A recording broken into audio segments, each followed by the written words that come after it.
Welcome to the Narrow Gate Ministry, an online ministry that aims to reach people for Christ through faithfully preaching and spreading the Word of God.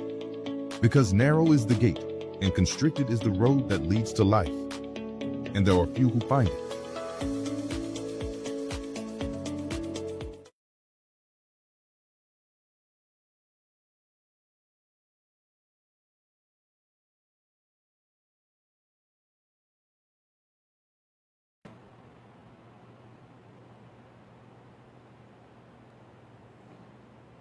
Yun. Magandang gabi po sa ating lahat, sa mga nakasubaybay sa ating pong live podcast dito sa The Narrow Gate Ministry. Magandang gabi po, Pastor Amil. Ng gabi, Pastor Derek. Ayan. Tayo po, Pastor, ay nandito muli upang tumalakay ng panibago na namang usapin, ano po, kaya ay teaching sa Christianity, ano po, Pastor. Okay. Ngayon po ay mayroong mga videos na nag-circulate sa social media about sa pagiging pastor ng babae. Tinatalakay po nila. Kaya may mga kakilala rin po ako o tayo na nag-suggest na kung pwede ay talakay natin po ito dito sa The Narrow Gate Ministry. Pwede po ba na maging pastor ang isang babae? Iyan. Malinaw na hindi ang sagot ng Biblia. Hindi pwedeng maging pastor ang babae dahil wala namang pastora na sinabi sa Biblia at wala ding sinabi sa Biblia na pwedeng magpastor ang babae. So parehong wala yung word na pastora at saka ang word na woman pastors. Yan. Kaya hindi po pwede. Kaya sundin natin ang Biblia, no? Opo. Hindi natin dapat sundin yung ating kultura. Kasi kalimitan ay, ang mga argument ay, kultura daw kasi dati doon. Noon, sa bagong tipan, yung mga babae ay hindi pinagpapastora. Opo. At ang problema nga ngayon ay napakadaling magpastora, no? Maging asawa lang ng pastor ay pastora agad. Pastora na ang tawag. At kinikilala agad na leader ng iglesia. O kaya naman ay nakapagturo lang sa Sunday school, pastora na. Opo. The same din doon sa treatment sa mga pastor na magturo lang, pastor na. Pastor na. Tapos nagpatotoo lang, napakaganda ng patotoo na naginip, nagkaroon ng pangitain. Amen. Pastor na. Nagpastor na. No? Kahit wala man lamang kaalam-alam sa Biblia, agad pinapanguna na sa iglesia.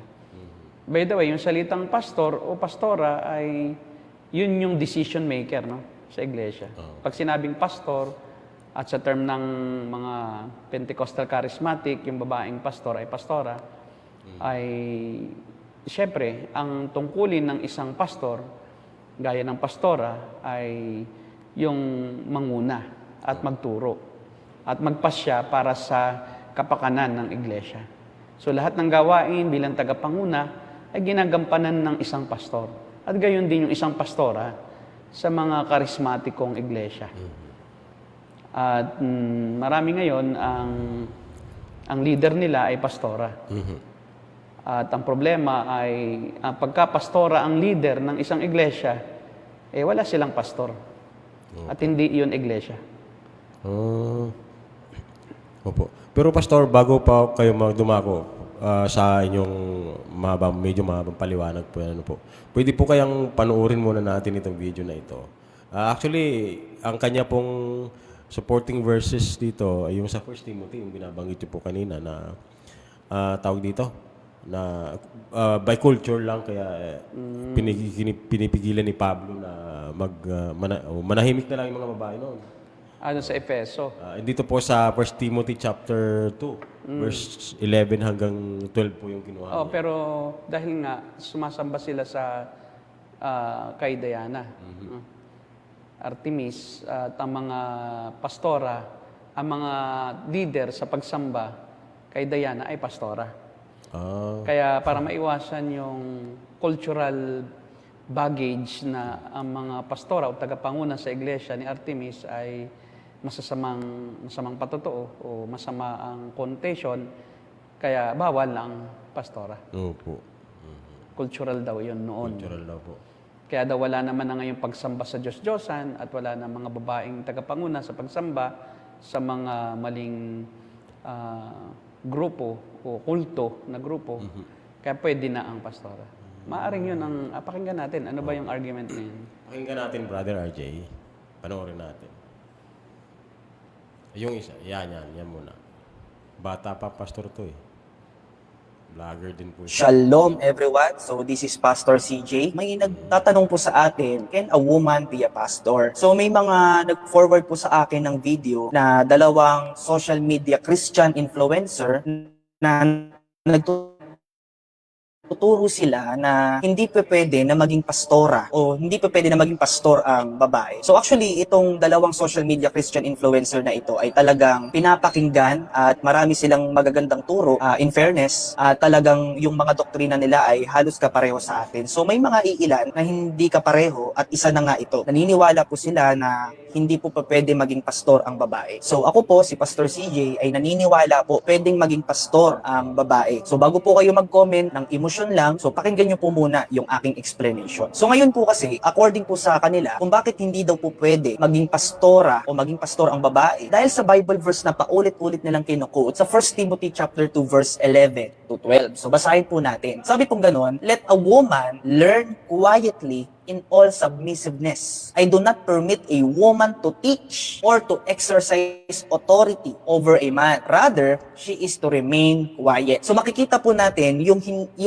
hindi pinapayagan o pinagbawal sa mga babae. Ano po yon? To teach and to exercise authority. Magturo at magkaroon ng authority. So wala po sinabi dito na hindi maging pastor. But anyway, ito pong pagtuturo at authority ay isa sa mga function ng pastor, ang magturo at magkaroon ng authority. But the problem, dahil po sa dalawang bagay na ito, sinabi dito ni Pablo sa 1 Timothy 2:11 verse 12 na huwag magturo at huwag magkaroon ng authority ang mga babae, ang isip na palagi nila ay hindi pwede maging pastora ang babae.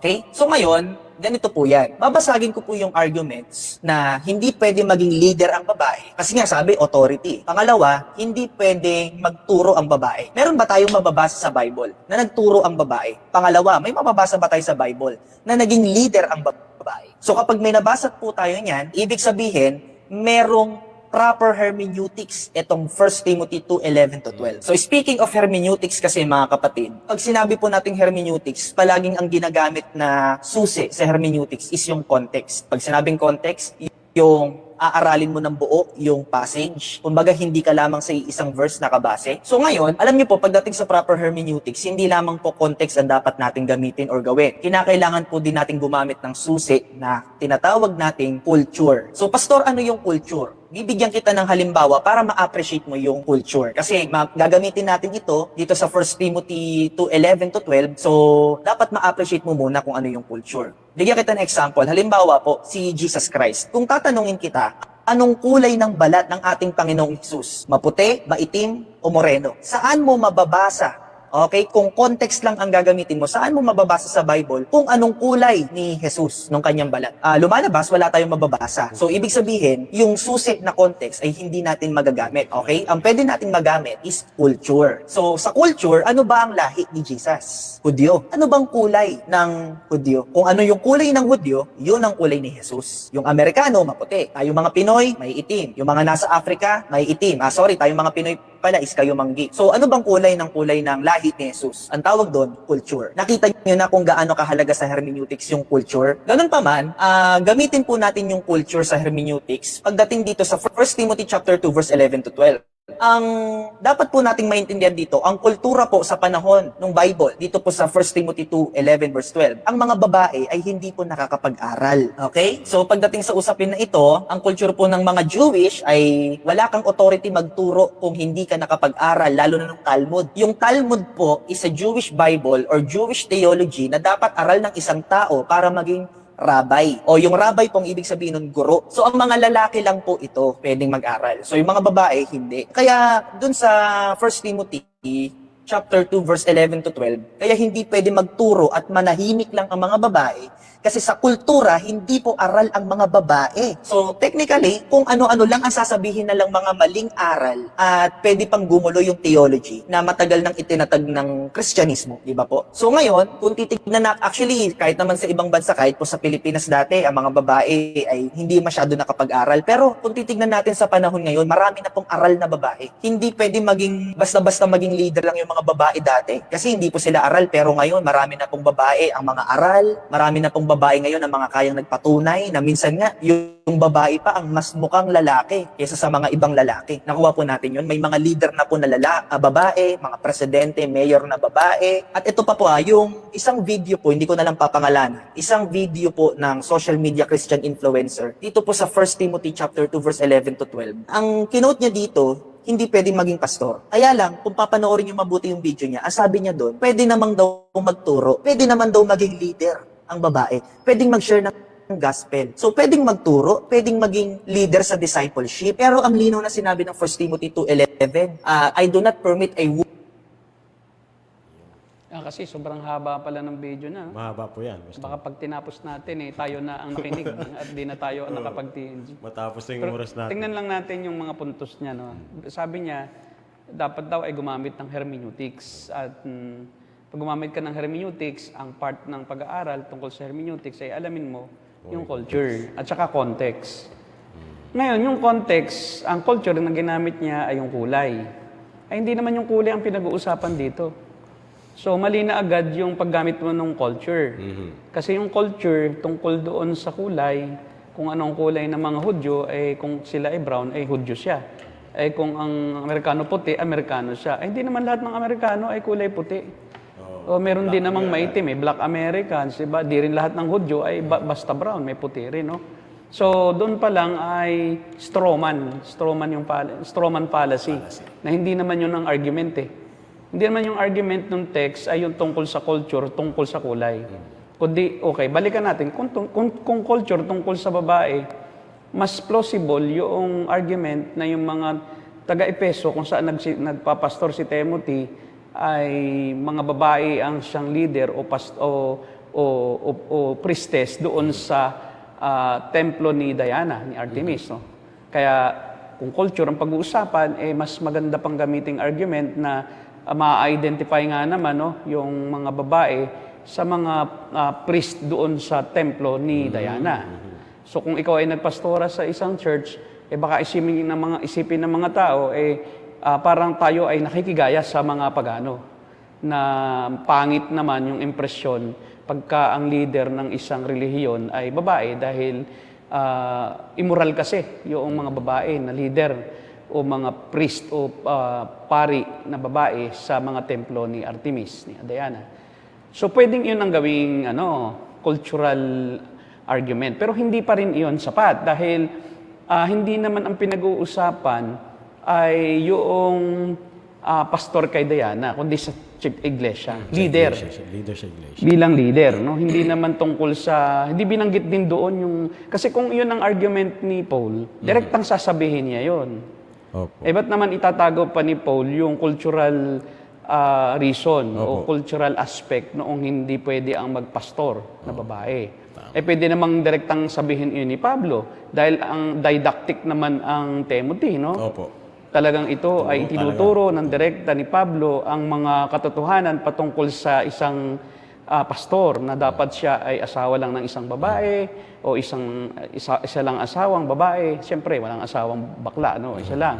Ibig sabihin, isa lang asawa, tapos yung of noble character sa iba, yung sa labas ay wala siyang dapat ikahiya, no?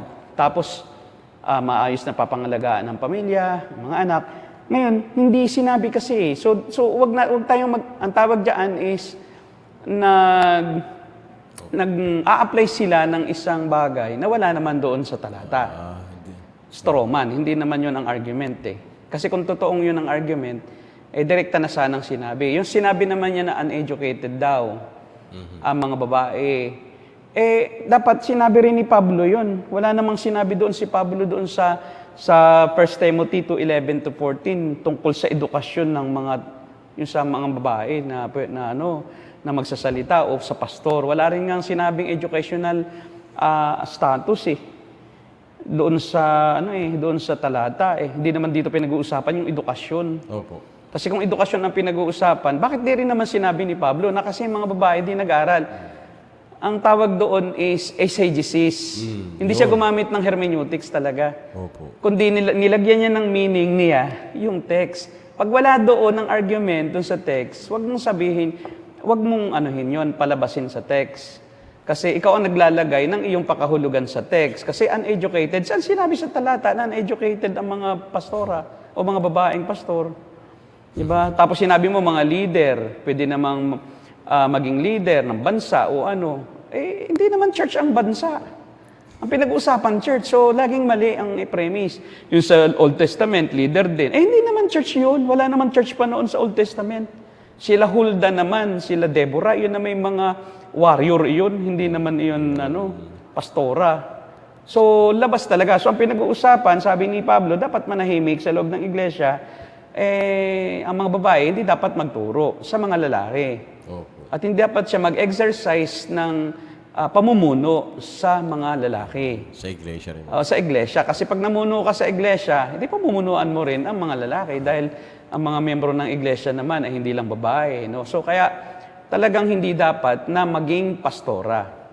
Bawal ang pastor na babae sa iglesia. Dahil bawal din sa pamilya na yung ama ang maging ina at yung ina ang maging ama. So lagi tayong mayroong pattern sa Biblia Sa pamilya, pagka hindi mo sinunod yung pattern ng Diyos, na dapat ang magmamahala ay lalaki, magkakagulo. O pareho din sa iglesia, may itinakdaan Diyos na specific na role sa mga kasarian sa pamilya at sa iglesia. Hindi pwedeng ang babae ang mamumuno sa lalaki sa pamilya. Ganun din naman, hindi pwedeng babae ang mamumuno sa grupo ng isang iglesia dahil higit pa ang papel niya kasi isang tatay. Sa pamilya nga, hindi pwedeng agawin ang role ng tatay. Kasi yun ang dahilan kung bakit nagkakaproblema ang pamilya. Dahil nawawala ng respeto yung asawang babae sa asawang lalaki. Siya na ang leader Kaya ang lalaki ay talagang naaapi, nagre-rebelde sa asawa at gumagawa ng kanyang sariling kagustuhan bilang pananakit din doon sa kalooban ng babae. Tama, may mga ganun po. So, hindi pwede. Huwag mong katwiranin yung bansa dahil sa Biblia naman, wala namang itinakdaan Diyos na leader sa bansa Hindi naman sinabi ng Diyos na, pag sa isang bansa, dapat lalaki lang. Kasi walang ganong prohibition sa pagiging leader sa isang bansa. Ang may prohibition ay sa pagiging leader ng babae sa pamilya at iglesia. Dahil malinaw naman na sinet forth iyon. At wala talagang noong panahong yun. At saka po, Pastor, Maski hanggang ngayon, dapat wala. ang naging problema kasi niya, pinutol niya pagdating sa verse 12. Yun ang problema. O anong sabi sa verse 12? Timothy 2:11. Hindi ko pinapayagan ang mga babae na magturo o mamuno sa mga lalaki. Dapat silang manahimik. Pagdating po sa 13, mayroong sinabi. Anong sinabi Ito sa yung 13? gusto ni Pablong mangyari. Sabi po ay sapagkat, May dahilan. Anong dahilan? Unang nilalang si Adan bago si Eva. So mayroong katuruan behind that. Opo. Mayroong hierarchy. Yun pala naman Yun naman pala ba't mo tinuloy? So, Yun dapat hindi pwede dahil ang unang nilikha ay si Adan. At yun ang pattern na ibinigay ng Diyos sa pamilya at iglesia. Na laging sa pamilya ay lalaki ang dapat mamuno at hindi ang babae. Gayon din sa iglesia. Nung unang panahon naman, bago yung 1906 Azusa Street Revival, hindi naman talaga uso ang babaeng pastor. Saan po nag-umpisa yan? Di sa Methodism at saka sa rebellion ng mga iglesia sa mga relihiyon, nagsarili-sarili.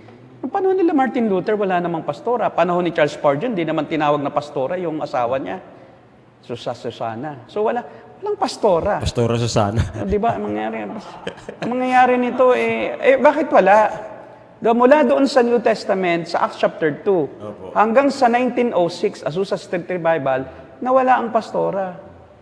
Ba't bumalik? Kasi nagrebelde ang mga Kristiyano sa salita ng Diyos. Yun.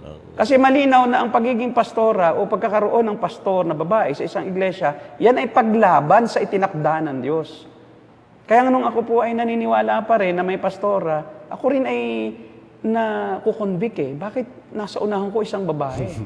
Opo. O kahit na hindi ko pa alam yung katuruan ng Biblia na hindi talaga dapat manguna ang isang babae sa iglesia, mayroon na akong pangamba at mayroon na akong duda na parang hindi pwede.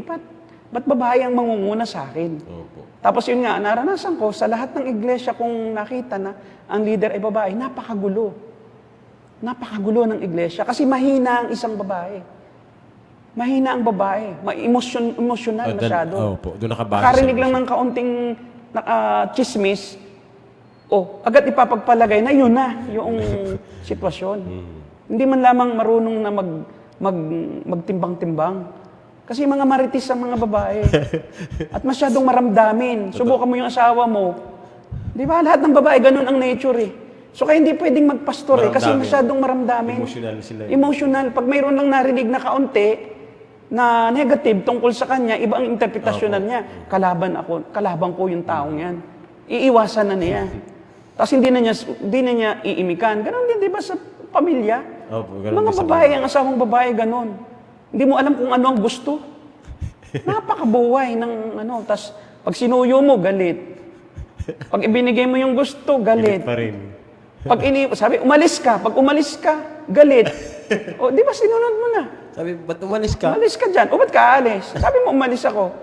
Pwede bang maging leader ng iglesia ang isang ganong uri ng desisyon, ng ganoong magdesisyon na tao? Babae lang naman ang ganon Ang lalaki, hindi. Karamihan ng lalaki, pag nagsalita yan, paninindigan niya yon. Hindi po yung lalaki. Ay, wag lang yung lalakwe. Kasi pag lalakwe, lalo nang parang sobra pa sa babae. Sobra pang arte ng mga lalakwe sa mga babae. Yan nga yung sumobra pa, kaya nga bawal din Mas bawal. Kasi ang mga lalaki ngayon, ang gusto maging asawa ng pastor. Gusto maging pastora. Yung mga lalakwe. Yung mga lalaki. Di ba? Gusto maging asawa ng pastor. Pastor, may tanong po si Brother Justin Bastasa. Okay. Sino po ba sa pagkakaalam ninyo po ang nagpasimuno or unang babae naging pastora? Saan po at kailan nagsimula nagkaroon ng pastora? Nung mag-umpisa ang Pentecostalism, 1906, Azusa Street Revival, nagkanya-kanya na ng grupo. Diyan kasi dumami ang denominasyon Opo. Nung magkaroon ng Azusa Street Revival, doon na nagkahiwa-hiwalay ang mga Christian churches. Opo. From Methodism, nagkaroon ng Pentecostalism. Yung Pentecostalism, nagkanya-kanya na ng grupo. Nagkaroon na ng Assemblies of God, nagkaroon ng Oneness, Pentecostal, Pentecostalism. nagkaroon na ng Kamakop, Alliance. So doon nag-umpisa. Doon dumami. Dati-rati ay Baptist lang. Opo. Ang mga Protestant groups. Opo. Tapos dahil doon, nagkaroon na ng iba-ibang denomination dahilan sa Pentecostal charismatism. Split na. Nag-split na. Kaya nga, ang problema ay hindi alam ng mga Kristiyano kung ano ang history ng Christianity. Kaya akala nila, karaniwan na lang noong pangunang panahon ang pagiging pastora. Ngayon, tingnan natin ang sinasabi ng history kung sino ang unang naging pastora. So, ang unang-unang naging pastora ay, yan, tingnan natin. Good evening kay Sir Randy nga pala. Shoutout sa'yo. Good evening sa'yo. Sir Randy Paghubasan.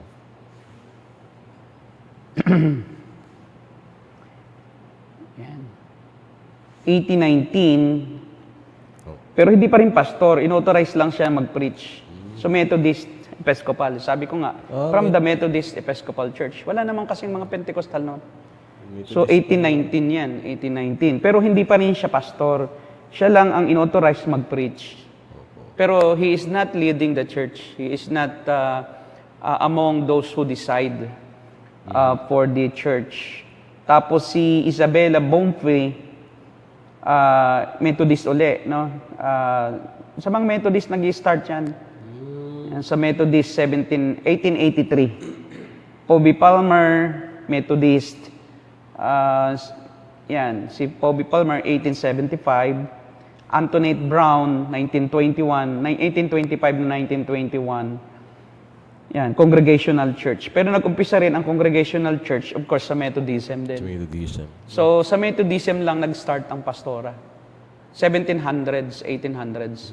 So, from the time of the New Testament Church, doon sa Acts chapter 2, up to 1700s, late 1700s, wala namang babaeng Wala pastor. po.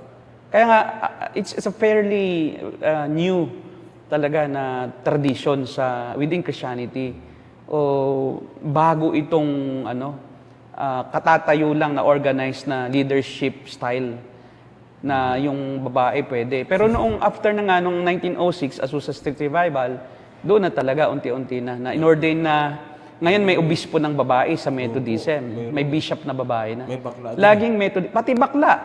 Methodist ang pinag-uumpisahan ng lahat ng mga leadership conflicts. Kaya nagbukod ang Methodist ngayon mayroong conservative at mayroong pong liberal.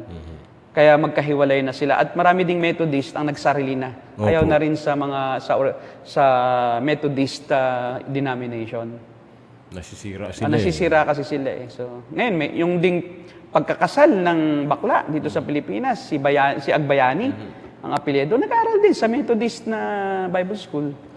Pero siya ay hindi dating pastor. Siya ay bachelor lang. Ang bachelor niya is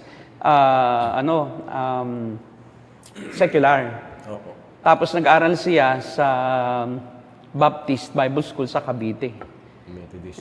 Methodist. Yung Union Theological Seminary. Kaya yun ang dahilan kung bakit yung Union Theological Seminary, yun yung accredited ng Philippine Christian University. Tapos nung magkaroon na ng ganong mga liberal movements na sobra na sa within Methodism, do sa Bible School nila na Union Theological Seminary. Kasi diyan nag-start sa UTS pasintabi sa mga kasama ko sa PCU. Talagang diyan naman talaga nag-umpisa sa Methodism, especially sa UTS, yung mga pastor na Wilgista, makakaliwa. Opo. 'Di ba? Yung mga NPA, mga nag-i-NPA. Tapos lumalaban sa gobyerno, nagrarally, mga politiko. Di ba? So diyan ang gagaling. Si Ramos is dito siya sa PCU din dati. Product din ng PCU si Presidente Ramos. Talaga? O si Salonga, ganun din, PCU din. Cubito po. Cubito, Salonga. So naging politics naging social justice yung primary ng iba, primary purpose. Hindi na, sa kanila kasi equivalent yung piety, yung iyong pagtulong sa nangangailangan, sa mahihirap, yun ay parang evangelism na rin ang sa kanila, ang equivalent. Parang sa kanila, hindi mangaral pag ikaw ay nakikipaglaban para sa mahihirap, sa kapakanan, sa social justice. So, yun din ay isang paraan ng pag-ibanghelyo. Kaya kasama na rin nila mga pari sa mga pagrarally. Ngayon, ang problema, yun nga, nung magkaroon ng ganon, nagkaroon na ng kasalang bading sa bading, maaring yun ang naging daan upang ang PCU bumukod. Nagkaroon sila ng sariling theological school. Kaya pala po.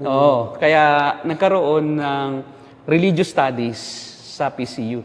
Yung mga conservative, nag-decide sila na magdumistansya sa UTS. Doon ako, nagpasya na mag-aral sa PCU. Kasi sila conservative Methodist. Kung ang PCU, nung ako'y gustong mag-aaral ng PhD, kung noon ay liberal din ang PCU, hindi ako mag-aaral doon. Kasi PhD ka na nga, religious studies, philosophy, tapos ang mga professor mo pa liberal, hindi magiging liberal ka talaga. So dito nagkaroon ng kalayaan ang iba na mag-pursue ng higher theological education na hindi madudungisang masyado nung liberalism ng mga theologians na liberal masyado. So yun po yung kaya Methodist po ang kauna-unahang mga pastora. Si Amanda Berry Smith, ganun din. Methodist din, African Methodist, Episcopal Church. Maria Woodworth, 1844 to 1924. Puro Methodist po. Ito naman ay sa Quaker na to, Quaker. Ito ay, kita mo, nag-umpisa sa Pentecostal. Ang Quaker kasi, o Quaker, yung anong Quaker Oats, Opo. yun yung ang nagtayo noon ay isang Quaker. Yung Quaker, yun yung mga nangingisay, kaya Quaker, nangingisay. Ito yung mga na-slain in the spirit. Ano ba yun? Kaya Quaker. Ito yung Pentecostal na grupo. pala Quaker Yan yung naging charismatic. No? Pero Pentecostal sila. Hindi kaya po ako mangisay. Quaker. Ako'y angalmusal ko lagi sa umaga, Quaker Oats. Oh, baka kayo maging mangisay din.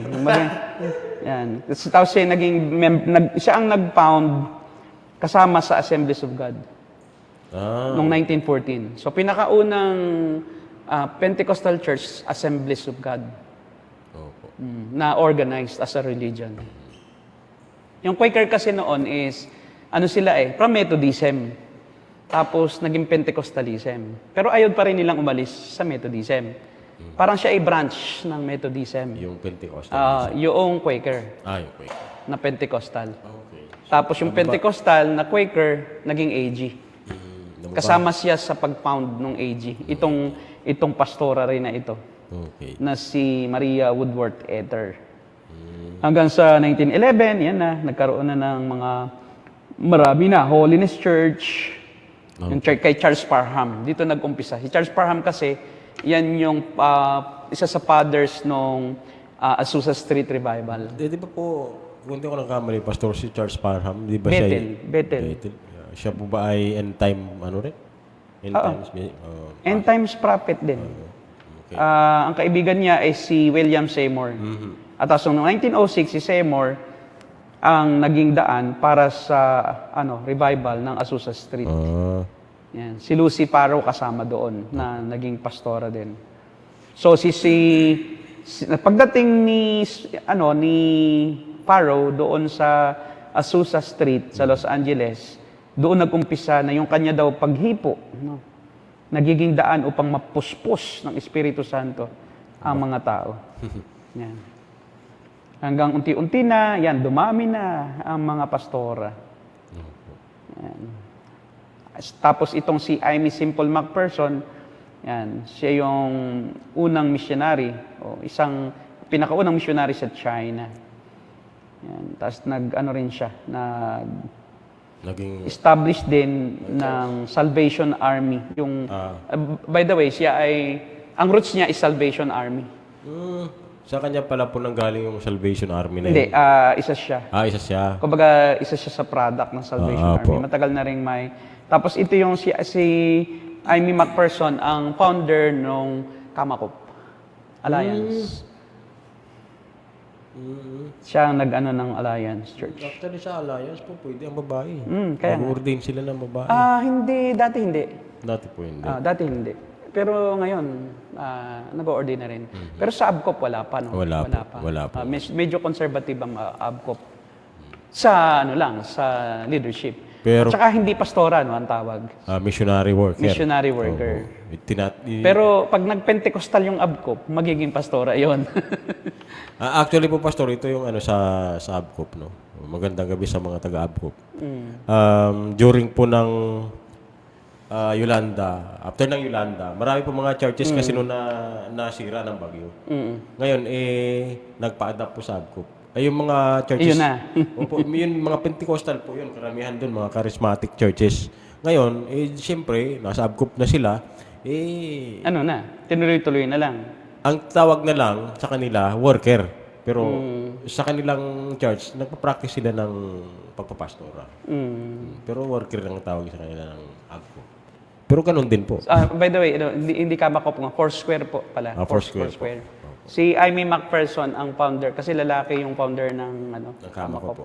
Okay. Ang founder ng Foursquare ay si Aimee Semple McPherson. Aimee. Pentecostal Church. Ang Foursquare naman ay isa sa mga maraming churches sa mga probinsya, no?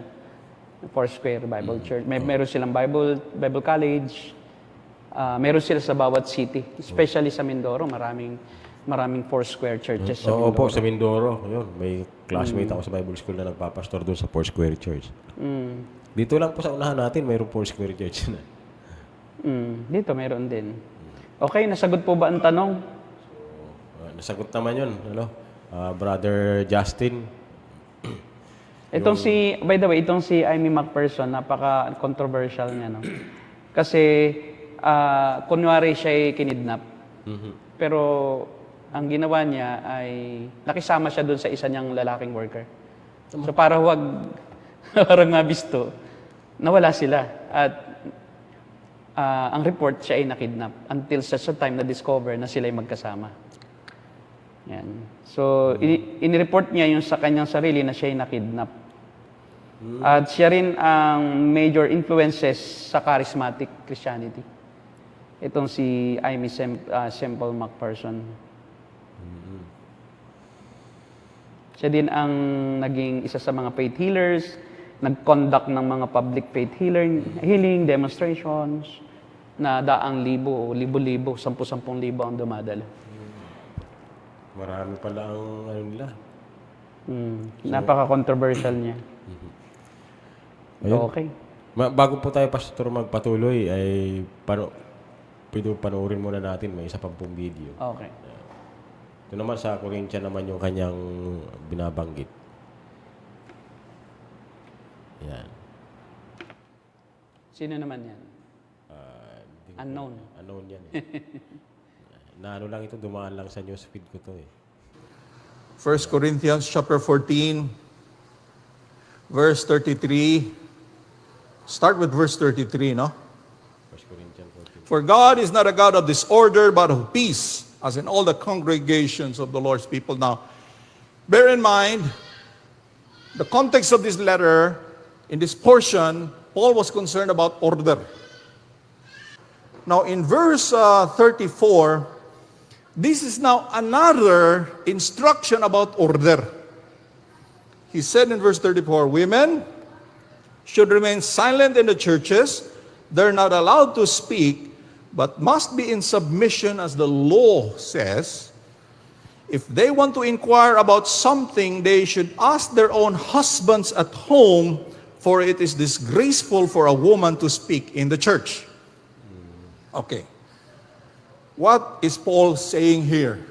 Now, in the Greek language, man good, the word woman and the word wife, interchangeable na siya. In the Greek language.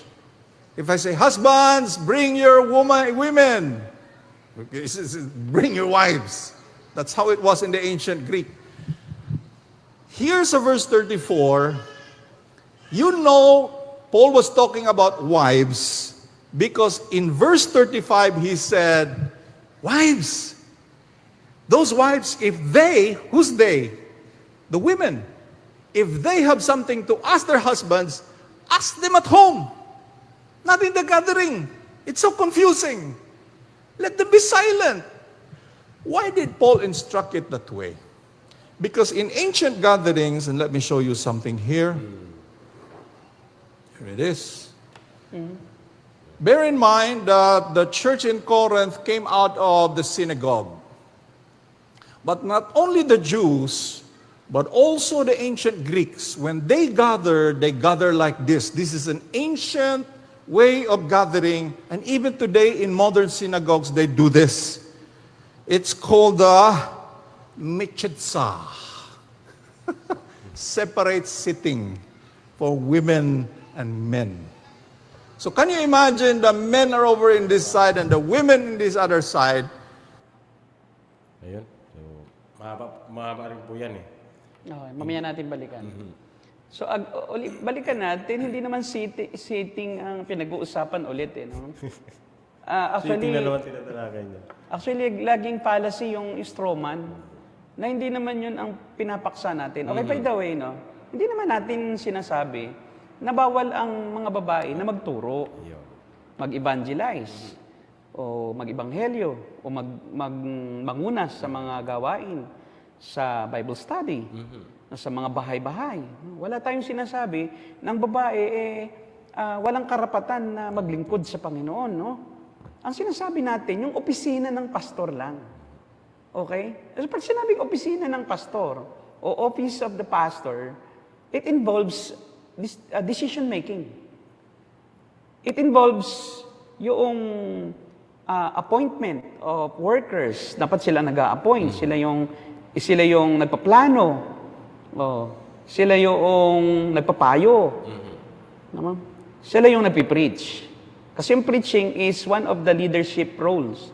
Hindi pwede kasi pag nag-preach ka, wala kang leadership role hindi ka pwedeng sabihin na hindi ka leader pag nag-preach. Kasi pag nag-preach ka, especially sa pulpit, you become the leader or one of the leaders. Hindi pwedeng hindi isipin yun. Opo. Pero hindi sinasabing ang babae hindi pwedeng umawit sa church, hindi pwedeng magpaawit. Hindi sinabing pwedeng magturo ng Christian education o magturo sa school, sa Bible school. Wala namang sinasabing ganun eh. Kasi policy eh. Akala, pag sinabi natin hindi pwedeng maging pastor ang babae, ay binawalan na rin natin sa lahat ng aspeto ng paglilingkod bilang Kristiyano. Hindi. In fact nga, kaya ang mga pastor noon, gaya ni the Prince of Preachers, si Charles Spurgeon, ay naging effective sa ministry is because of his wife. Yung talagang asawa niya ang naglilingkod sa kanya upang siya makapaglingkod sa iglesia ng mas epektibo at ng mas mabisa, no? Kumpara kung siya lang mag-isa. So, hindi natin sinasabi yon. Ang sinasabi natin dito, particular lang, na bawal sa isang babae yung magkaroon ng leadership role sa iglesia at magturo sa lahat sa iglesia. So, pwede siya magturo sa kababaihan, pwede siya magturo sa kabataan, sa mga bata, pero hindi siya pwedeng magturo sa mga kalalakihan. Bakit? Pag nagturo ka sa kalalakihan, hindi na yon ang role na ginagampanan ng isang babae. Even sa iglesia. Lalo sa iglesia. Tama. Most especially sa iglesia. Pero kung siya ay magtuturo sa kapwa-kababaihan, kung magtuturo siya sa Sunday school, sa kabataan, hindi pa naman adult yan. Wala pa namang role ang mga lalaking bata sa iglesia. Pero kung tuturuan mo yung pastor, isa sa Sunday school mo, yung pastor, teka muna. Hindi yan ang role na ibinigay mo bilang isang babae sa iglesia. Kaya kung may tanong nga kung may tanong ang isang babae sa loob ng isang iglesia, hayaan mo muna siyang manahimik at pagdating sa bahay, saka siya magtanong sa kanyang asawa. So, hindi po pwede na mag-exercise ng authority ang isang babae sa loob ng iglesia.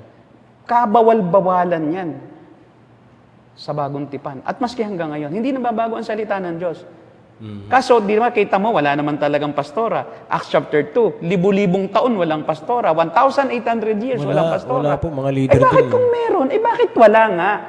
Mga elder, lalaki talaga Saka presbyter. hindi naman sinabing eldress Elder talaga. Wala namang word na eldress. Elder lang. Pag sinabing elder, talagang lalaki. Elder elder. Matandang lalaki.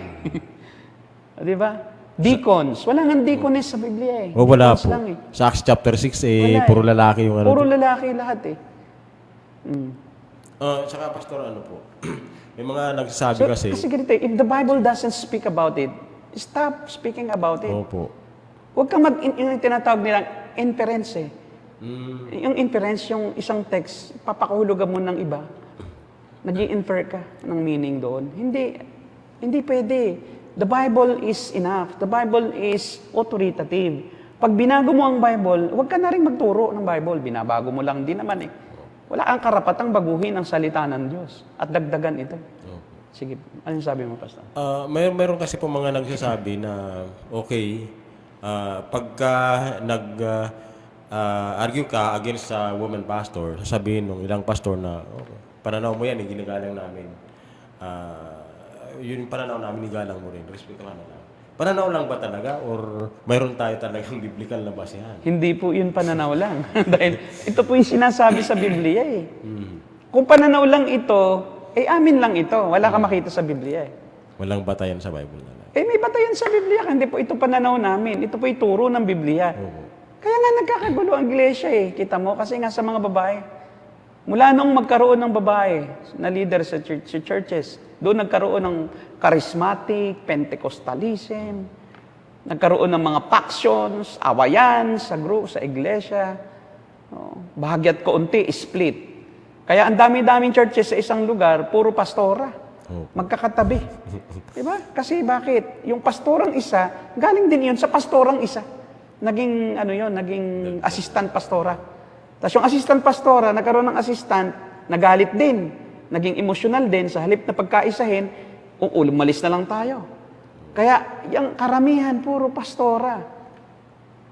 Magkakatabi. At ayaw ng mga yan mag-usap sa kapwa niya pastora, na pastora ng ibang church. Mabuti pa yung mga pastor, kahit magkakaibang church, mayroong tendency pa yan, magkaisa.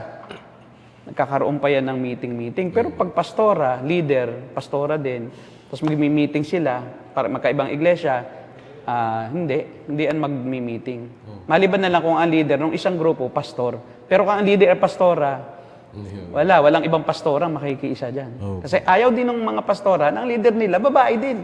Pero gusto nilang maging leader. Kita mo? Di ba, irony of all ironies. Ayaw ng pastora na ang leader niya, babae. Pero bakit siya babae? Oh, di ba? Kakita mo, ang mga leader na babae, laging alanganin din sa pagtuturo. Pansin mo, no, pag may mga babae o mga pastora kang kilala, lagi silang half-hearted doon sa calling. Laging nagtatanong, tinawag ba ako talaga? Kasi hindi ka naman talaga tinawag magpastora. I was teaching once, probably 8 years ago. I was teaching in a seminar sa isang church. Tapos itinuro nga, ang turo doon ay yung qualifications of a pastor. Sa subjects. Ito sa qualifications of a pastor, dapat lalaki. So, yun ang aking itinuro. Isa sa mga, pastoral theology yung subject. Dapat lalaki. Ngayon, pagkatapos kong magturo, kasi 3 araw siya eh. So, pagkatapos nung seminar, may lumapit sa akin na babae. Tapos the Pentecostal handshake. Alam mo na yung Pentecostal handshake, sabi ni Baliano. Pag Pentecostal handshake, may pera. Kakamayan ka, may pera yon. Nagulat ako kasi may pera. Ngayon, since nagbigay yung pastora, at ako na may nagturo, di tinanggap ko na lang. Kasi, siyempre, binibigyan ka naman, bukal sa loob. Pero tinanong ko siya. Sabi ko, bakit sister ka nagbibigay sa akin ng pera? Sabi niya, Pastor, salamat ng maraming. Bakit sister? Kasi po ako ay pastora. Ano sister, hindi ka ba, nasaktan ka ba? Hindi po, natutuwa ako pastor. Bakit? Tinulak lang po ako na magpastora. Kasi po meron sa aming naghula, nag-vision casting, at sinabi sa akin, kasi siya treasurer dati ng church. So ngayon, siya sinangle out daw noong prophetess, babae din, at sinabi sa kanya na you will become one of these days, you will become a pastor. So kaya po ako'y natatakot na hindi ako maging pastor. Kaya dahil sa takot sa Diyos na ako'y dapat magpastor, baka may kung anong masamang mangyari sa akin, pag di ako sumunod, nagpastor ako. Pero ang hirap sa kalooban, pastor, hindi ko talaga maatim na ako'y pastora. Kasi ako talaga ay nagbabasa din ng Biblia. Wala namang mabasang pastora. Ay. Yun. Kaya pala, tuwang-tuwa siya. Nakalaya ako ngayon, pastor. Salamat sa Panginoon. Kasi ako'y naglilingkod dahil sa takot na ako'y baka sumpain ng Diyos dahil ayaw kong susunod. Kasi may mga ganoon yan eh. So pag hindi ka susunod, wala kang blessing. Di ba? So siya'y nabuhay at naging pastora dahil sa calling ng pastora din. Doon sa vision na mali. Hindi dahil sa Biblia, pastor. Hindi dahil sa Biblia. Kasi nga wala kang mababasa sa Biblia eh. Na may babaeng pastor, kita mo wala nga. Kaya nga, ano nga ang batayan mo? Pag nagpastora ka, mayroong nagturo sa'yo na pwedeng magpastora. Ang babae. Yun ang Pinaniwalaan mo. Wala naman pala sa Biblia. Mas maganda pa nga yung Bible woman na tawag eh. Di ba? O Christian educator. Yun, Christian educator. Di ba? O ma'am. Kaysa pastora. Tapos, bakit ka naging pastora? Asawa ako ni pastor. Biruin mo, pastora ka na dahil asawa ka ni pastor. Para pong yung kapitan ka, tapos yung asawa, di kapitana. Ganon din. No. Mayora. Di ba? Presidente. First lady. Iba yata yun.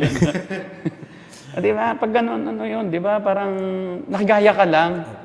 Nakikigaya ka lang. Sa totoo po, ginagalang natin ang mga pastora ngayon. Opo. Pero sa totoo po talaga, kung tayo ay magiging biblical, wala pong pastora. Mas maganda po, maghanap kayo, manalangin kayo ng isang lalaki na pwedeng i-develop sa inyong church, isang kabataan o isang hindi na masyadong bata, pero nakikitaan nyo naman ng calling para magpastor, eh baka hinahadlangan nyo kasi. Kasi kalimitan ng mga pastora ayaw magawa ng posisyon.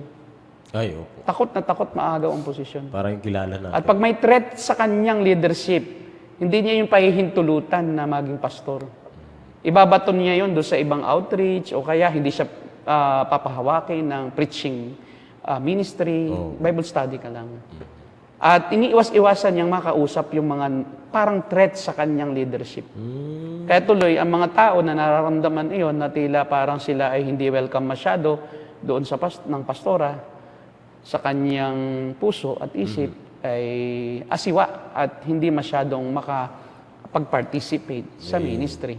May personal na ano pa. Nagkakaroon ng personal na parang hadlang, no? Sa kalooban niya. May personal siyang kumbaga paghawak masyado doon sa kanyang posisyon bilang isang leader ng iglesia. Eh paano kung halimbawa yung pastora ay namatay? Wala. Walang papalit. Pastora na naman ang papalit. Di ba? Kaya pag siya nag-appoint, babae rin. Ayaw niyang mag-appoint ng lalaki. Kasi masasapawan na siya eh. Parang hindi pati maganda pong na ikaw isang pastora ka, magdi-disciple ka ng lalaki para papalit siya. Parang Mahirap yun. Baka mangyari, hindi mo na disciple. Oy, naku. Yun ang Baka pakidnap ka. parang nangyari kay Kay Aimee, Simple McPherson. Dineclare niya ang sarili na siya kinidnap. Oo. Pala nagpakidnap. Di ba? Kasi mahina ang babae, kapatid. Weak vessel. Napakahina. Mahina sa tukso. Mahina sa tukso ng laman, mahina sa tukso ng pera, mahina ang disposition sa buhay, matatakutin, madaling magalit, emosyonal. Kaya hindi siya pinahihintulutan ng Diyos na manguna sa iglesia eh. Kasi mayroong likas eh. Mayroong basic mayroong basic characteristics ang isang babae na talagang siya ay weaker vessel than a man. Kaya doon na lang siya sa bansa maging leader. Pwede. Parang si Hulda, no, military yan. Si Deborah, military strategist, warrior. Doon kayo, makipagbasagan kayo doon ng sa mga kalaban. Opo. Kasi pwede naman talagang maging warrior ang isang babae maski sa Biblia. Pero kahit kailanman, wala kang nakitang leader ng iglesia na isang babae sa Biblia. At kung pinipilit ninyong gamitin na argument yung mga babae na leader military, o hindi gawin ninyong digmaan ang iglesia nyo. Baka po pwede. Kaya sa bansa, ano po? Sa bansa pwede. Gawin yung bansa ang isang iglesia. Hindi nga eh. Kasi sa history talagang wala eh. Anong gagawin natin? Tapos mula na magkaroon ng mga babaeng pastora, o mga pastora na nga eh. Mula na magkaroon ng pastora sa iglesia, doon na nag-umpisa ang decay sa iglesia. Doon na nag-umpisa ang napakaraming false teaching sa iglesia. Doon na na-manipulate ng mga babae ang kanilang katuruan. Nagkaroon na ng yung tawag dito, yung babae ang dapat manguna sa isang lugar. Sexism. Oo, Feminism. Feminism, yun. Feminist theology. Yan, diyan ang galing yan. Yung mga kasabayan yan, yung mga naging social gospel, diyan sila pumapasok, yung mga babae. Sila nag-i-interpret ng mali sa Biblia. Kasi nga, mali na nga yung kanilang posisyon eh. Yan, kung talagang tapat ka sa Panginoon, huwag mo ipaglaban ang iyong kagustuhan. At kung hindi mo maiwan ang iyong iglesia bilang isang pastora, at gusto pa rin ikaw pa rin ang leader, kahit na malinaw naman sa Biblia at alam mo na rin, convicted ka na talagang di ka pwedeng maging tagapanguna, why not develop male leaders in your church who are capable and who are able and who are also available and faithful sa Panginoon. Tama. Huwag nating pangunahan ang Biblia. Billy Jones. May sabi po si Billy Jones, Pastor. Good evening po. We've been there, but by God's grace, in truth, we are now obeying biblical design of church eldership. Amen. Praise the Lord po. Yan ang Salamat sa totoo. Panginoon. Kita mo. So kung talagang gusto mong sumunod sa Panginoon, hindi madali ang sumunod, pero pag nakasunod ka, napakasarap Tama. sa ating pakiramdam at napakaluwag sa ating grupo Tama. na tayo sumusunod sa layunin at kalooban ng Diyos para sa leadership ng church. Yun. Mahirap nga po, Pastor Billy Jones, pero talagang pagka nalampasan mo yan, ay napakasarap na kalayaan sa paglilingkod ang ating mararanasan. Yeah. So, salamat po, Pastor. Pero, iyong comment. opo, may mga, yun nga, may mga, ano sila, may mga argument sila niyan, Pastor, na, paano kung walang available na lalaki? Tapos may mga babae naman na nagiging successful yung ministry, maraming membro. Yun yung mga common na arguments na makikita natin, maririnig natin. I don't believe in that argument. Pinipigilan nyo na lang magkaroon eh. Halimbawa, wala pa. O let's say, wala pa. In 5 years, wala pa rin. In 10 years, wala pa rin. Kasi pwede naman kayo, ang halimbawa, katulad ni Priscilla at Aquila, yung asawa niya, no? Si Priscilla. Kasi si Aquila, di mo malaman kung sino sa dalawa ang babae, no? Pero si Priscilla, kung si Priscilla man ang babae, sabi ng Bible scholars, si Priscilla. Pero hindi naman sila nagpastor. Pero tinrain naman nila si Apollos. At dahil sa training nila Priscilla at Aquila kay Apollos, si Apollos naging leader. Hindi nag-assume si Priscilla na siya yung magpastor kay Apollos. So pwede mo naman turuan. Alam mo, mayroong isang Bible study. Kasi sa atin, may 10 lang katao, church na. Hindi ba pwedeng Bible study group lang muna yan? Opo. Kasi problema kasi, sobrang anong-ano sa leadership role pwede namang babae magturo. Huwag kang mag-assume na ako'y pastor. Sabihin mo lang, I am teaching you because there's no pastor yet. But I'm not the pastor. Tama. I'm only a teacher of the word. I will teach you about the scriptures. I will evangelize you, pero hindi po ako pastor. Ngayon, kung may makita po tayo na talagang willing, tinatawag ng Diyos, alam niya na siya tinatawag ng Panginoon at confirm ng iglesia na tinatawag. Why not let somebody who is a male study God's word? And I'm willing to teach him. And kung gusto natin na siya padaluhin sa isang Bible school, hindi padaluhin natin. Kasi masyado 15 lang. Agad church na. 20 agad Church pastora na. May pastor. 25 church na. 30 kita mo, napakaliliit na churches sa ating mga lugar. Masyadong super ang mga tao sa leadership position. Agad-agad mag-i-elect ng president. Mayroon agad deacon. Mayroon agad, di ba, may kanya-kanya ng role. Tapos hindi naman mga spiritually matured pa Yun, problema. Yun ang mga naroon sa leadership positions, mga mapagmura, lasenggo, mag-iinom. Ay, nako po. Kasi nga, gusto lang magkaroon ng leaders. Wala namang qualifications. Bakit agad mag-a-assume ka na pastora ka? Pwede ka naman mag-church planting, di ba? Ikaw yung magtayo ng grupo, hindi ng church, ng grupo. Yes. Ikaw mag-umpisa. Magturo ka, huwag kang patawag na pastor. Kasi iba na pag nagpatawag ka na pastora, you are assuming the leadership roles na, di ba, pwede namang ikaw lang ang guide Hindi pa ikaw ang leader Guide ka lang. And then, pag dumating yung time na talagang mayroon na, pwede. Iwanan mo na kasi ayaw nang iwanan Ayaw nang iwanan. Hanggang kamatayan. Kapit tuko na doon sa posisyon bilang pastora. Kaya hindi ako naniniwala na ayaw nyo talagang magkaroon ng lalaki kasi hinahadlangan nyo. Ang Diyos nagtatayo na ng mga lalaki, pero kayo ang pasaway. Ayaw nyo natanggapin yung lalaki na yun. Ayaw nyo sumunod kasi. Kaya hindi umuunlad ang inyong iglesia. Naalala ko po, Pastor, sa amin ni John MacArthur Ang lalaki ay protector ng babae. Ngayon, kapag ang babae ang nag-dominate sa lalaki, mawawalan kayo ng protector. At mapapahamak hindi lang ang bahay, kundi ang iglesia. Yeah. At ang maliwanag na ang isang church ay pinangungunahan ng babae, maliwanag na nagre-rebel sa Panginoon ng Diyos na yun. Sabi nga ni MacArthur, if your pastor is a woman, if the pastor in your church is a woman, you then have a pastor and you then have a church. Yung. Kasi hindi naman church ang iglesia ang pinangungunahan ng babae. Kasi wala sa Biblia na ang isang church pangunahan ng babae. Tama po. Meron akong isang karanasan na when I graduated from the Bible College, may 1 year na internship. So I was appointed, kinuha ako na pastor sa Calapan City, yung United Evangelical Church. So isang church na Split yan eh. Galing sa Evangelical Church, United Evangelical Church. Opo. Ah, Mga Chinese po. Protestant, mga magaganda ang buhay, no? Kaya maganda ang church. Tapos may sariling building, may sariling sasakyan, so may sariling pastoral house. So when I graduated from the school, from the Bible College, pumunta yung mga elders dahil wala silang pastor. So ako yung napipisil nila na magpastor sa iglesia. Ngayon, nagtataka rin ako, bakit walang pastor? Okay naman ang church. Physically, maganda ang church.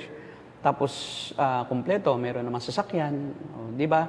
Kung ikaw ay pastor na common lang sa isang probinsya, talagang walang sasakyan. Mahihirap.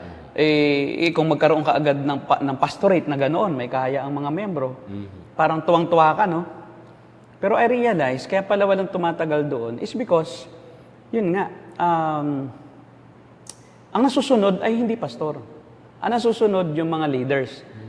Meron pang babae na leader. Parang Sila ang nasusunod. So, relate ako dyan na. so ang ginawa, naramdaman nila na ako ay hindi kayang kontrolin. Naramdaman nila hindi ako kayang kontrolin. Kasi nung mag-preach ako, syempre, pag bago kang graduate, no, nagpapasikat ka. No? Talagang akala mo, galing-galing mo. Yung pala, mali-mali ka ng doktrina. No? Mali-mali ka ng konteksto. So may isang matanda roon na paikot-ikot doon sa Babae po. church. Lalaki. Lalaki. Tapos sabi sa akin, nung pagbaba ko, bakit di ko daw ginalang yung pulpito? Matanda na. Ugod-ugod na nga eh. Hindi ko akalain yung pala ang board ng chairman ng board ng board of trustees ng church chairman. Kasi yung pala, kaya daw hindi ko ginalang yung pulpito. Naka 3/4 lang ako noon eh. Hindi ako nagbarong. Kasi may nagregalo ako ng 3/4. May nagregalo sa akin ng 3/4 na maganda, bagong-bago. Akala ko, i-impress ko pa yung mga Sabi sa akin, kasi hindi dito nagsusuot ng ibang kasuotan ang pastor. May dress code dito. Dapat ay barong. Hindi pwede ang hindi barong. Nagalit ako. Ay nasa harapan ng church, diba? Ginanon mo ako sa harap ng kongregasyon eh. Hindi ko napigilan ang sarili ko. Sabi ko, tanda-tanda mo, katatapos ko lang, kabababa ko sa pulpito, ganunin mo ako, turo mo ako. Salubungin mo ako, tapos kabababa ko sa pulpito, sabihin mo, bakit di mo ginalang ang pulpito? Dahil dapat nagbarong ka. Sabi ko naman, katanda mo, hindi mo ginalang ang pastor. Sino ginagalang mo? Sinong pinagtatanggol mo? Pulpito, kahoy lang yan eh. Ako nasa likod, ako ang pastor, ako talaga ng Diyos dito. Kung babae yon, di ba? Di ba? Talsik na. Talsik yung babae, di ba? Di ba? So, anong nangyari? Ako tumalsik. Hindi naman ako tumalsik. Kundi ako ay pinapili. Saan mo gusto? Dito o doon sa isang outreach. Sabi sa akin, syempre, na-open. Pagkatapos ng service, yung mga taga-baryo, naiwan. Tapos inaabangan pala ako. Nasilip ko, may mga naiwan. Tapos sabi ng mga taga-baryo, noong paglapit sa akin, noong lumapit ako sa kanila, magkakausap na kami, tuwang-tuwa, kamayan sa akin, Pastor, salamat. O bakit? Papasalamat pa kayo, di ba? Kinagalitan na nga ako.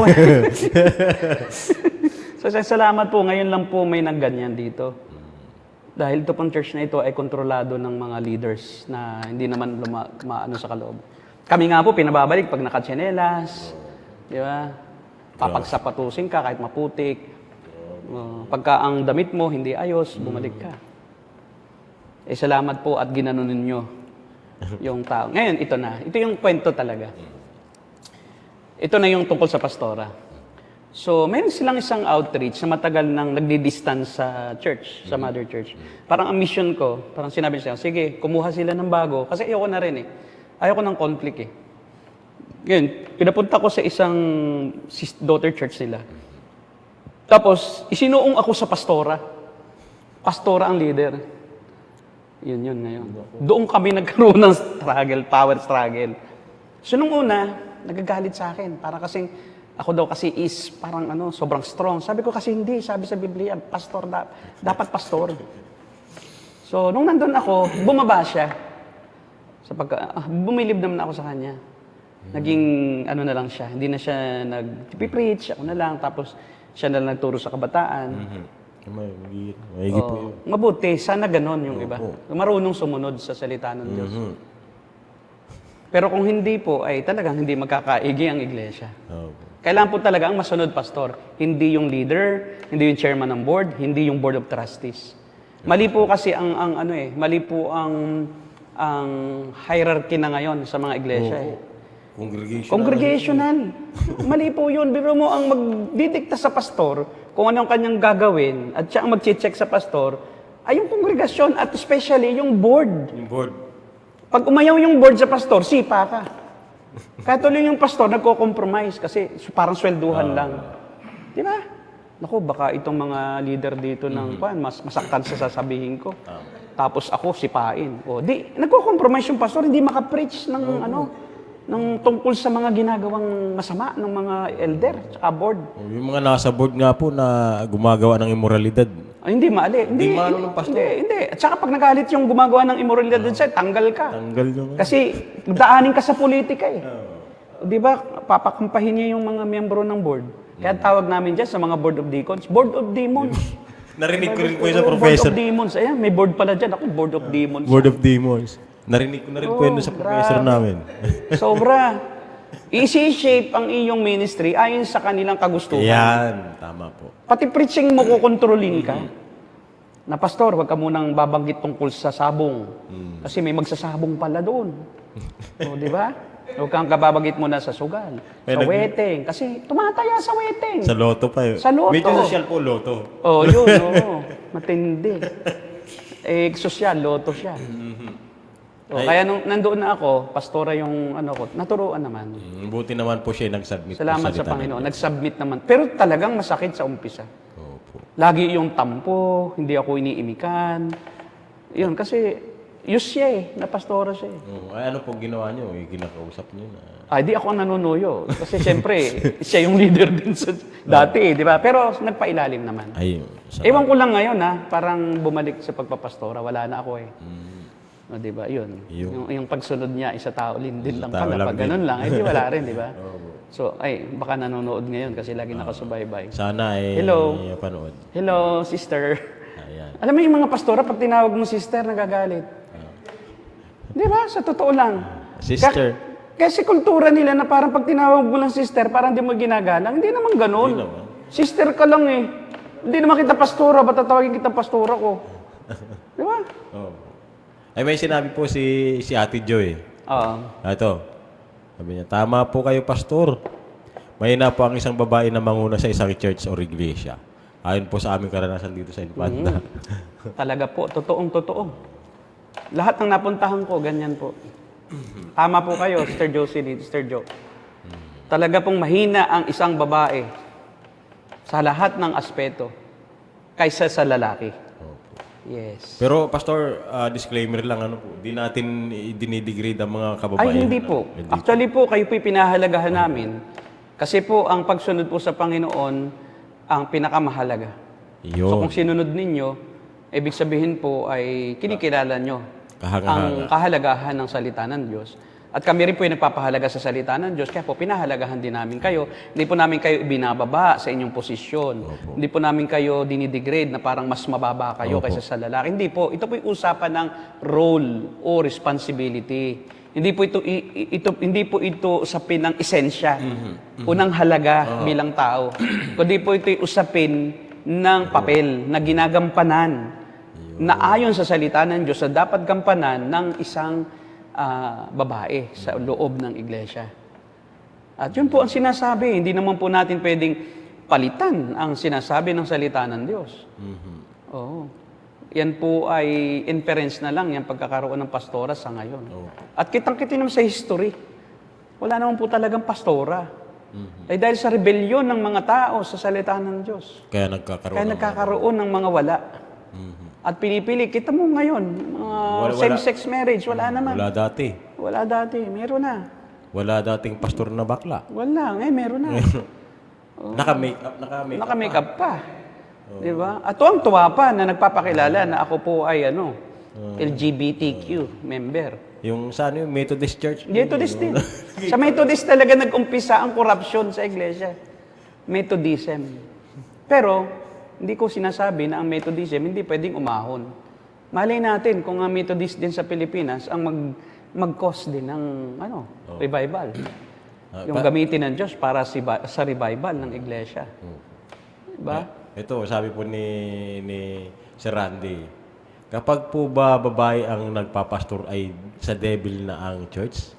Ano po masasabi niyo sa ganyang pahayag? Hindi naman po ganoon. Hindi po tayo ganoon ang ating pananaw, no? Na pagka ang babae ang nagpapastor ay devil na. Hindi po. Disobedient lang. Disobedient. Anak ng Diyos na hindi sumusunod sa Diyos. Kasi pwedeng yung pastora, totoong Kristiyano. Pero yun nga, ang problema, hindi siya sumusunod sa Diyos. Matigas ang kanyang kalooban, ang kanyang ulo. So, ibig sabihin po, Hindi po nawawala ang pagiging Kristiyano ng isang tao kahit siya ay magpanggap na pastor o mag-assume ng pastoral responsibility. Hindi po ito issue ng usapin ng kaligtasan. Ito po yung usapin ng leadership roles sa iglesia. tumawa si Sir Randy. Actually, nakuha lang siguro niya itong tanong na ito eh. Narinig lang niya yan. Yun po naman po ay dogmatic. Bulldogmatic. Iba naman yun. Masyado namang Sobrang bulldog. Pero Pastor, kapag ba ang isang church ay pinangunahan ng isang babae, masasabi ba natin po na ang church na yan ay hindi siya biblical? O hindi Hindi po iglesia ayon sa Biblia. Yun. Yan. Hindi po sinabing hindi iglesia. Iglesia siya kasi grupo ng mananampalataya. Pero hindi ayon sa Biblia. That is not a biblical church. Yun. Not So you don't have a biblical church. You have a church but it is not a biblical church. Yun ang ibig sabihin ng context ni MacArthur. And you have no pastor. You have no pastor. Wala naman talaga eh. Pastora nga eh. Hindi yung pastor. You don't have a pastor. Ito, kay Siyempre po, Pastor. By nature kasi, weak talaga babae. Mga emotional kasi silang nilalang. Nilikha silang opposite ng lalaki.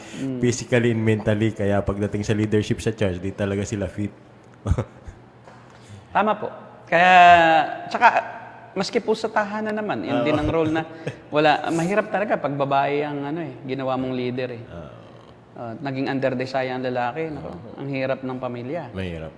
So, yun po, tama po. Hindi po talaga. Good evening din po, Pastora.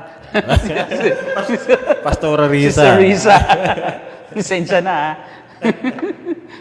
na akala ko. Kasi tunog Pastora Risa. Pastora Risa, ganda no? Pastora Risa. Sister Risa.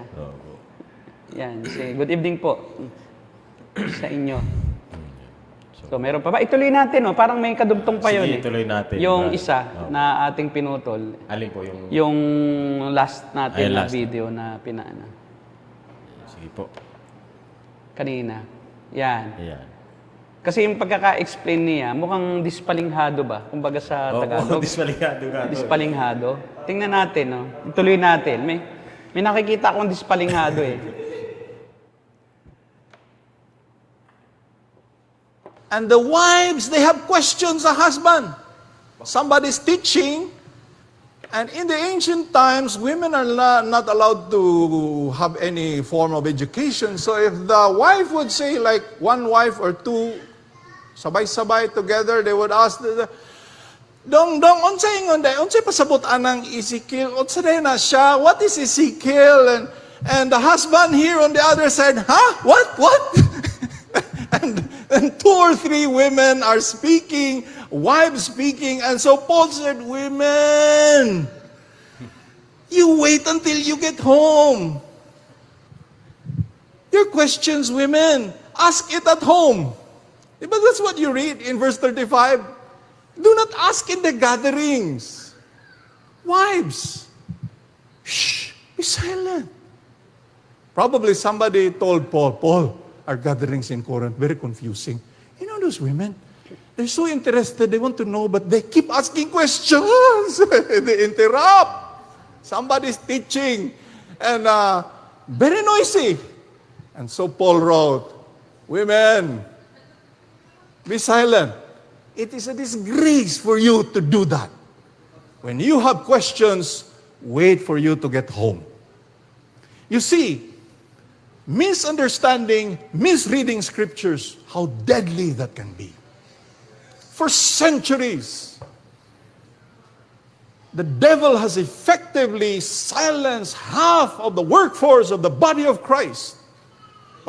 You cannot speak, you cannot preach. You're a woman, I'm sorry, you're a woman. We only let men speak. Okay, ano uli, no? Strawman uli. Ang argument naman dyan ni Paul, hindi talaga magsasalita. Ano yun? Pipi ka na or wala ka ng karapatang magpahayag? Yung speaking kasi doon is when it comes to doctrine. May question kasi, if anyone, sabi doon, tungkol sa doctrine siya eh. Yung pagtuturo o pagtatanong tungkol sa isang bagay. Tungkol sa doctrine sa iglesia. Sabi diyan, and if they decide to learn anything, let them ask their own husbands at home. So, ang ibig sabihin, ito'y tungkol sa mga bagay na spiritual na parang mag-i-initiate sila ng isang discussion. Doon sa bagay na iyon na itinuturo sa iglesia ng isang pastor. Hindi ito yung tungkol sa pagsasalita lang na, Daddy, iihi ako ha. Ano ba yun? Bawal ba yun?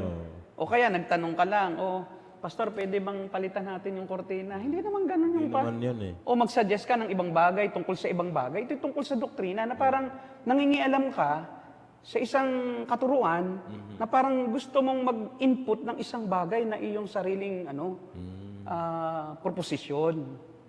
Ito yung tungkol lang sa pagtuturo. Hindi ito tungkol sa anumang bagay na gusto mong sabihin. Ito tungkol sa mga bagay na itinuturo ng isang male head ng church o male pastor, and then you interrupt and parang gusto mo na magtanong. So kung may nagtuturo, huwag mo munang itanong during the time na ikaw ay nasa loob ng iglesia at nagtuturo kasi you are seemingly usurping the authority of that preacher. Kaya pagdating mo sa bahay, saka mo itanong sa asawa mo. Ano ba yung sinasabi ni pastor tungkol doon?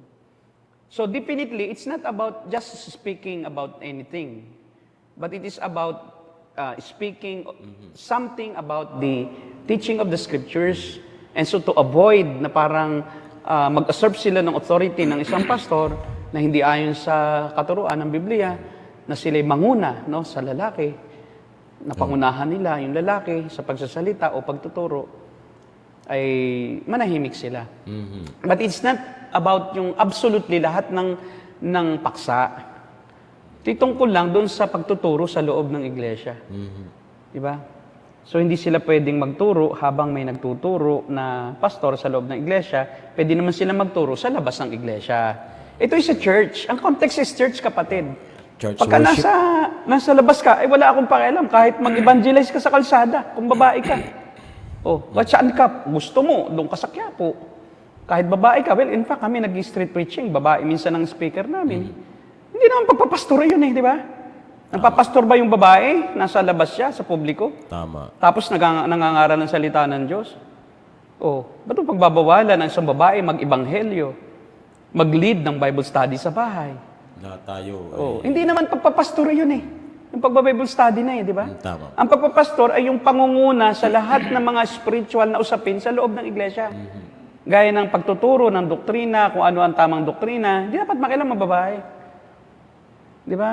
O gaya noong pagdidisiplina, yung babae nga dapat disiplinahin yung pastora. Kaya nakita mo, hindi makapagdisiplina ang isang pastora sa kanyang iglesia kasi unang-una siya dapat ang disiplinahin. Opo, doon pa lang siya. Kasi rebelde siya sa salita ng Diyos Hindi na siya sumusunod sa salita ng Diyos. Paano siya paano siya mag-implement ng discipline sa church?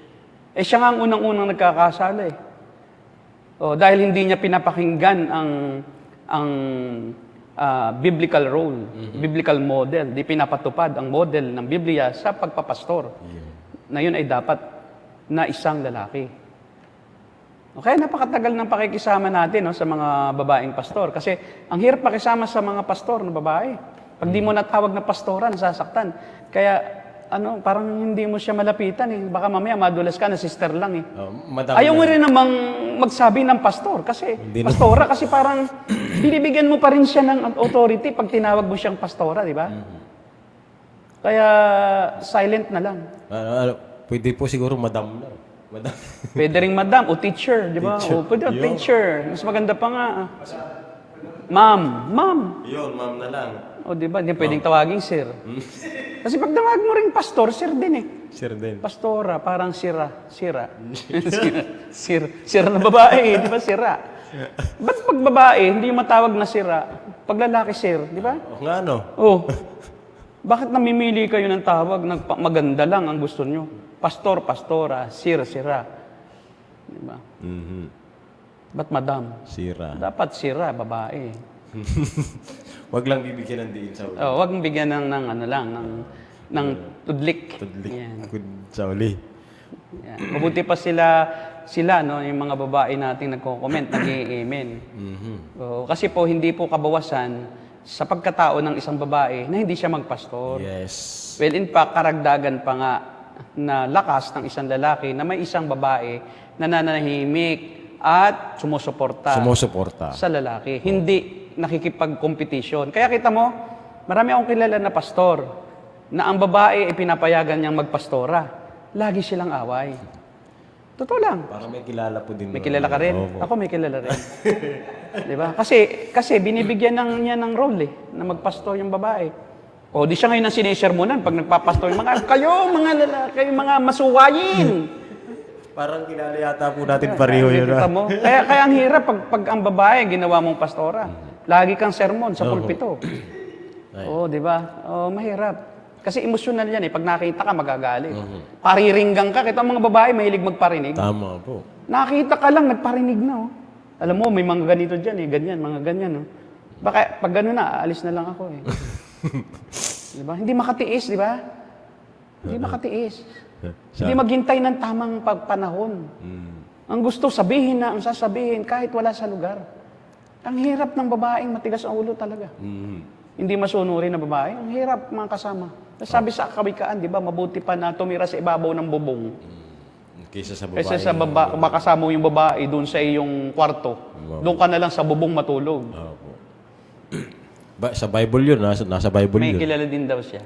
Siyempre. Ang dami nating kilala. Maraming kilala. Kawawa yung pastor. Di ba kasi teaser mo na ng babae. Asawa. Dinadaan pa sa pulpito. Sa ulo. Okay, naman. So, yun. Totoong-totoo talaga sa karanasan at sa teolohiya. Talagang totoo kasi nangyayari. Kasi yung totoo nangyayari. Yung hindi totoo, hindi nangyayari. Hindi po. Kaya, yung Kung mga... may tanong po kayo, pwede naming sagutin. Opo. Pwede po kayo magtanong, mga nanonood. No? Yung mga... may mga pastora na sa church, ibig sabihin sila po talaga ay nagre-rebelde sa kalooban ng Diyos. Malinaw na sila po ay nagre-rebelde sa kalooban ng Diyos. No? So hindi po namin to sinasabi dahil mas magaling kaming teacher o inferior kayo, mas mahina kayo na nilalang. Hindi po yun. When it comes naman po, Pastor, sa salvation, di ba sabi naman ni Paul, wala nang Jew, wala nang Gentile. Wala na po. Wala ring babae, walang lalaki. Hindi po it's just about salvation. It's just about essence. It's not about it's not about your value. Opo. We don't devalue you if we say that you can become a pastor, but this is about role sa institusyon na itinakda ng Diyos para sa iglesia at para sa mga mananampalataya at yun yung iglesia na kinabibilangan ng mga mananampalataya. Na sila ipangungunahan dapat ang utos ng Panginoon ng lalaki. Kaya hindi nag-appoint ang Panginoon Jesucristo ng apostol na babae. Di ba? Wala siyang Paano yung apostol daw na babae? Hindi naman yun pastor. Ibig sinugo, pag sinabing apostol kasi sinugo lang. Ano ang tawag po doon, apostola? Sinugo ng mga apostol, pero hindi sinugo ng Diyos. Yung mga apostol kasi ang nagsugo sa babaeng yon. Pero hindi siya apostol na sinugo ng Panginoong Jesucristo, kundi nung pastor. Kasi kung sino nagsugo sa'yo, apostol ka noon. Kasi yung mga apostol ay may tinawag na isang babaeng apostol. Pero ano pa rin yon? Debatable kasi sabi nila hindi naman talaga babae yon, kundi lalaki. Lalaki lang pangalan. So still, there's no conclusive evidence in the Bible that say definitely and categorically teaches even a verse na ang isang babae ay pwedeng magpastor. Wala po talaga. Wala po. Kahit isa, wala po kayo mabasa na pastor na babae sa buong Bagong Tipan. Kung yun man ay pakahulugan nila ng pastora, ay yun po'y inference na lang. Hindi po yun ang tamang exegesis ng mga talata sa Biblia. Opo. Tsaka Pastor, linawin ko lang yung sinabi kanina nung nauna pong video. Yung Pastor din si J. David. Actually, vlogger din po ito eh. Sabi niya dun sa hermeneutics, excuse me, context, parang dinikotomize po niya yung context at saka yung tinatawag na culture. When in fact, yun pong yung culture ay nasa isakop ng context. Ang tawag po doon ay cultural context. Pinagbukod niya. Pinagbukod niya. Hindi alam niya ngayon. Yung Amerikano ngayon, maputi. Ay, paano yung Amerikano noon? Maitim. Talagang ano lang. Medyo So, siya yung hindi marunong mag-digest ng text. Hindi marunong mag-exegesis.